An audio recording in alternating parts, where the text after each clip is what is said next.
هەر کەسێک لەو سنوورە نزیک بێتەوە لەلایەن سوپای ئیسرائیلەوە تەقەی لێ دەکرێت، بەڵام ئێستا و بەتایبەت دوای شەڕی کۆتایی نێوانیان وا دەردەکەوێت کە دۆخەکە گۆڕاوە. کەتیبەکانی ئەلقەسام باڵی سەربازی بزوتنەوەی حەماس ڕێگەیەکی هاوتەریبی بەو سنوورەی کردوتەوە و وەکو ئامادەکاریەک بۆ بڵاوپێکردنی هێزەکانی لەو ناوچەیە.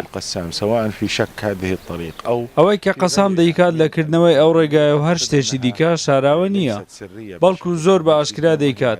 بۆیە قەسام لەوە ناترسێت کە ئیسرائیل بەو کارە بزانێت، لەبەر ئەوەی ئێمە دەزانین ئەوەی بە ئیسرائیل دەگات و ئەوەی پێی ناگات چییە. ئەوەش زۆرێکە لە چێبڕچەی هیزری لە نێوان حەماس و ئیسرائیل.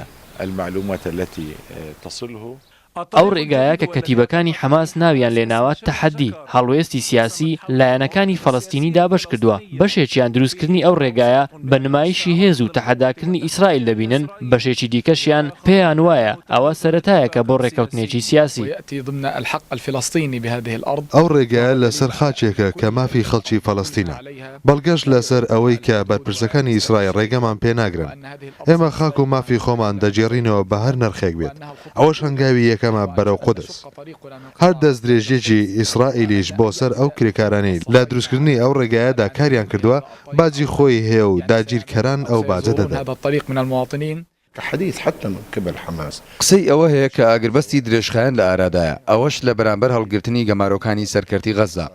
حەماس خۆشیان ئەوە دەڵێن چ بە شێوەی فەرمی یان نافەرمی.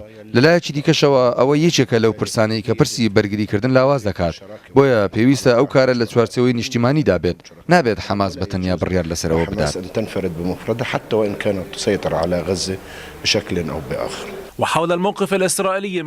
سەبارەت بە هەڵوێستی ئیسرائیل دەربارەی ئەو هەنگاوی کەتیبەکانی قەسام چاودێران دەڵێن حکوومەتی ئیسرائیل بێدەنجێکی ئاگایانەی هەڵبژاردووە لە کاتێکدا میدیاکانی ئەو وڵاتە بەچڕی پرسەکەیان هێناوەتە گۆ.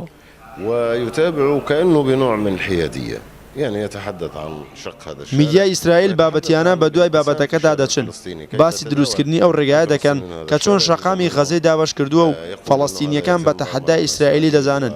بەشێکی دیکەش بە هەنگاوی سەرەتایی دەزانن بۆ ئاگربەستی نێوان حەماس و ئیسرائیل. بزوتنەوەی حەماس ئەو هەواڵانەی ڕەت نەکردوتەوە کە لە میانی شەڕی غەزەدا لەلایەن ژمارەیەکی زۆر لە میدیاکانی جیهانەوە بڵاو دەکرانەوە سەبارەت بە بوونی گفتوگۆ لە نێوان حەماس و ئیسرائیلدا بە مەبەستی گەیشتن بە ئاگربەستی درێژخایەن.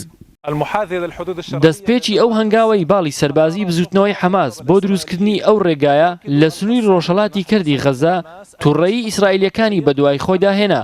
کەتیبەکانی قەسامیش سوورن لەسەر تەواوکردنی ئەو ڕێگایە. محەممەد سالم ڕووداو، غەزە فلەستین.